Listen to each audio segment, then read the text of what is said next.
We're coming on the air with breaking news now from Washington, D.C. Supreme Court Justice Anthony Kennedy has just announced his retirement after more than 30 years on the Supreme Court, a major development that could transform the highest court in the land for years to come.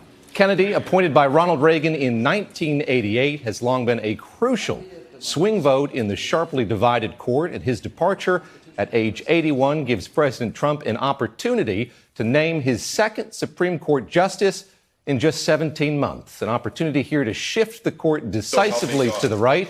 NBC's Justice correspondent Pete Williams is in Washington with more on the enormous potential impact of Justice Kennedy's decision. I want to bring you in now. Pete, give us the backstory here. I mentioned he's 81 years old. This has been rumored maybe to be happening. Why now? Why has the justice decided to retire now? Strike the word potential in terms of what kind of a change this is going to be. This will be the biggest change in the Supreme Court in at least half a century. Because ever since Sandra Day O'Connor retired from the Supreme Court 12 years ago, Anthony Kennedy has been the decider. In many ways, this has been the Kennedy court.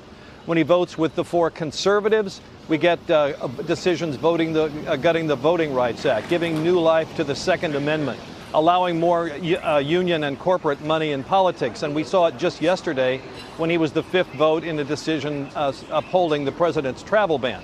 When he voted with the court's liberals, the courts narrowed the reach of the death penalty.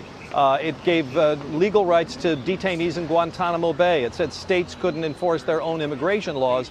And perhaps most decisively, Justice Anthony Kennedy has written a series of rulings on pro-gay rights, including the landmark 2015 decision declaring a right to marriage for same-sex couples nationwide. We learned about this just moments ago when the Supreme Court handed us a letter that Justice Kennedy sent today to the White House, simply saying this letter is a respectful and formal notification of my decision effective July 31st of this year to end my regular active status as Associate Justice of the Supreme Court. And it's signed respectfully and sincerely, Anthony Kennedy, Anthony M. Kennedy. Now, a couple of things about this letter. First of all, the fact that he says he's going to retire effective July 31st. When justices usually retire, at least this has been the recent practice, they say that their retirement will be effective upon the nomination and confirmation of a successor. So what this means is we'll be down to 8 justices on the court as of July 31st, and if the President and the Senate don't get their act together and confirm someone, by the first Monday in October, we'll be starting out this term with just 8 justices again, just as we did after the death of Antonin Scalia. Now, this is going to set off a huge political fight in the Senate because Democrats are still smarting over the decision by the Republicans in the last year of President Obama's term not even to give a hearing to President Obama's nominee to replace Justice Scalia, Merrick Garland. So even though the Republicans have the majority, it's still going to be a tough fight for whomever the president nominates. But you can be sure that whoever President Trump nominates will be more conservative than Anthony Kennedy.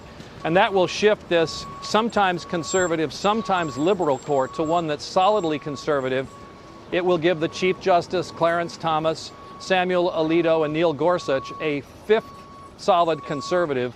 And that legacy will last for years and years to come. The only thing that could potentially change it is if another liberal decides to step down, but who knows what that is. So it's just impossible to overstate how big a deal this is for the future of the Supreme Court, at least for the next decade or so.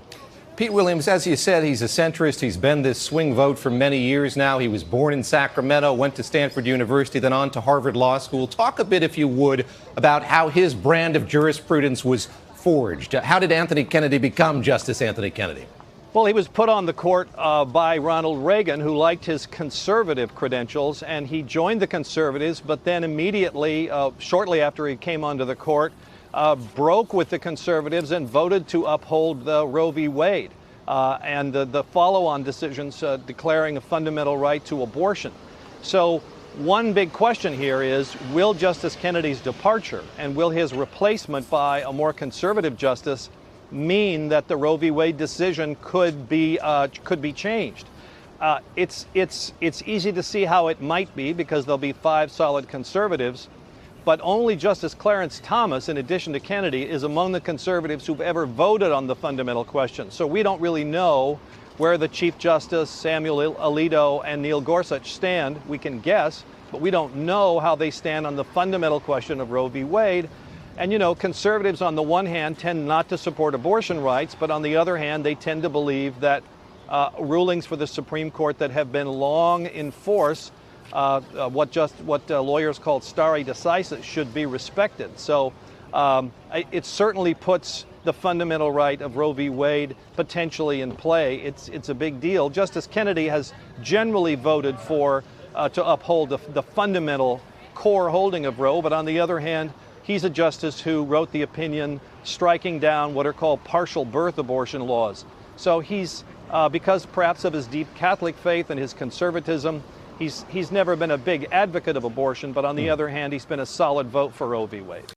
Hey, NBC News viewers, thanks for checking out our YouTube channel. Subscribe by clicking on that button down here and click on any of the videos over here to watch the latest interviews, show highlights, and digital exclusives. Thanks for watching.